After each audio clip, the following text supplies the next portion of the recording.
Короче, bunun ismi Zvi. Zvi, tanış bulunuz Zvi.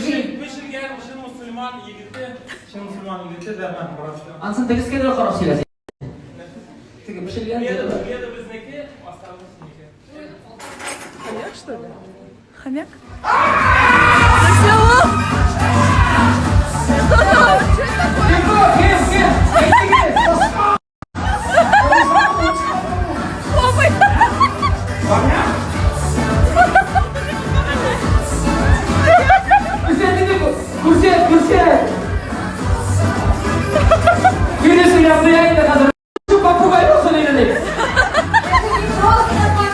Это сирийский хомяк.